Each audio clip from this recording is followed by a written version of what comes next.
या सीझनमध्ये मिळणारी ही हिरवीगार भाजी चविष्ट, बिना खताची, बिना औषधाची, अगदी हिरवीगार अशी मिळणारी ही भाजी तुम्ही कधी खाल्ली आहे का? नसेल खाल्ली तर हा व्हिडिओ एकदा शेवटपर्यंत नक्की बघा. ती चवीला अप्रतिम टेस्टी अशी तयार होते. त्याकरिता एका भांड्यामध्ये पाणी घेतले, 2 चमचे मीठ घातले व त्यात भाजी घालून 3-4 पाण्यामध्ये स्वच्छ धुवून घेतले. ही भाजी गावाकडे मिळते. चवीला खूप सुंदर, टेस्टी व अगदी अप्रतिम अशी लागते. या भाजीला आमच्याकडे भोकरीची भाजी असे म्हणतात. तुमच्याकडे काय म्हणतात हे कमेंट्समध्ये नक्की सांगा. 3-4 पाण्यामध्ये स्वच्छ धुवून घेतल्यानंतर त्याचे बारीक बारीक काप करून घेतले.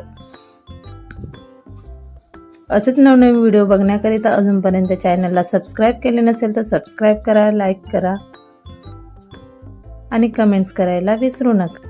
ही भाजी या सीझनमध्ये मिळते. ही भाजी आमच्या गावाकडे लोक खूप आवडीने खातात.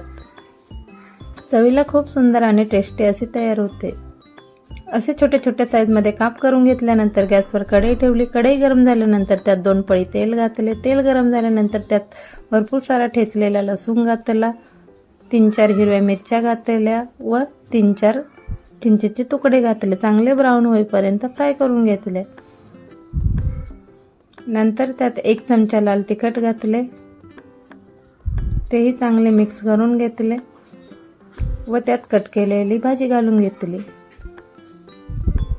चांगले अलटीपलटी करून त्यात चवीनुसार मीठ घालून घेतले व झाकण देऊन चांगले शिजू दिले.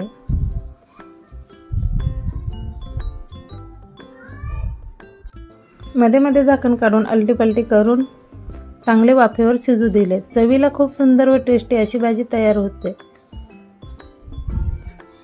या पद्धतीने जर भाजी केली तर एका चपातीऐवजी 2 चपाती खाण अशी भाजी चवीला खूप सुंदर तयार होते. बघा, आपली भाजी तयार आहे. अगदी चविष्ट घरगुती साहित्य वापरून झटपट तयार होणारी रेसिपी बघण्याकरिता अजूनपर्यंत चॅनलला सबस्क्राईब केले नसेल तर सबस्क्राईब करा, लाईक करा, शेअर करा, कमेंट्स करा. पुन्हा भेटू अशाच नवीन व्हिडिओमध्ये. तोपर्यंत काळजी घ्या. बाय.